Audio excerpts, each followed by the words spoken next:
Hello friends, हौसलों की उड़ान। मुंबई में एक पार्क में एक लड़का उदास बैठा कुछ सोच रहा था। वो किसी बात को लेकर दुखी था। बीच बीच में वह रोने लगता और फिर कुछ सोचने लगता। तभी एक बुजुर्ग पास में आकर बैठा और उदासी का कारण पूछा। लड़के ने बताया कि मैं बहुत परेशान हूँ। मैंने एक व्यवसाय किया जिसमें मुझे 10 लाख रुपए का नुकसान हो गया। अब मेरे ऊपर 10 लाख रुपए का बैंक कर्ज है। मेरा मकान गिरवी पड़ा है और मेरी बूढ़ी माँ बीमार है। ऐसा लगता है कि दुनिया भर की परेशानी भगवान ने मुझे ही दे दी है। समझ में नहीं आता मैं क्या करूं। बुजुर्ग ने उसकी बातें ध्यान से सुनी। फिर उसने अपने बैग में से एक चेक निकाला और बोला, चलो मैं तुम्हारी परेशानी दूर कर देता हूँ। मेरा नाम जमशेद सिंह टाटा है और मैं भारत में सबसे बड़ा धनवान व्यक्तियों में से हूँ। ये लो, मैं तुम्हें 10 लाख रुपए का चेक दे रहा हूँ। अब तुम इसमें से अपनी परेशानी दूर कर लो और फिर पैसे कमाकर 1 साल में मुझे वापस कर देना। मैं तुमको अब से ठीक 1 साल बाद यहीं मिलूंगा और मेरे पैसे ले लूंगा। इतना कहकर वह बुजुर्ग वहां से चला गया। लड़का अवाक रह गया, जैसे कि कोई सपना देख रहा हो। पल भर में उसकी सारी परेशानियां दूर हो गई। अब जमशेद जी के नाम से तो परिचित था, पर कभी देखा नहीं था। उसे विश्वास नहीं हो रहा था कि कोई इतनी बड़ी रकम किसी अनजान व्यक्ति को कैसे दे सकता है। उसने सोचा कि जब अनजान व्यक्ति मुझ पर भरोसा कर सकता है तो मुझे खुद पर भरोसा क्यों नहीं है।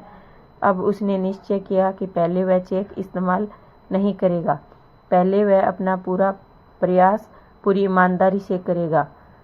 यदि वह पहले प्रयास में असफल रहा तो आगे वह सफल होकर रहेगा। Thank you for watching. Please मेरे चैनल को like, comment, share and subscribe करें। Thank you. मैं आपको छोटी सी कहानी बताती हूँ फ्रेंड्स कि आदत से लाचार एक मेंढक था। जो एक समय की बात है कि एक मेंढक रोज की तरह मधुमक्खियों का शिकार कर रहा था। उसी समय एक सांप वहां से गुजर रहा था। सांप की नज़र उस मेंढक पर पड़ जाती है और सांप सोचता है, चलो आज के भोजन का प्रबंध तो हुआ। और सांप उस मेंढक के पीछे की ओर से एक झटके में आधा मुंह में भर लेता है। अब स्थिति ये है कि मेंढक के शरीर का पीछे का आधा हिस्सा सांप के मुंह में है और आगे का आधा हिस्सा मुंह के बाहर। तभी उस मेंढक के सामने से एक मक्खी उड़ती हुई जाती है और मेंढक सांप के मुंह में दबे होने के बाद भी उस मक्खी के खाने के लिए अपनी जीभ बाहर निकालता है और उसे पकड़ने की कोशिश करता है। इसी को कहते हैं आदत से लाचार होना।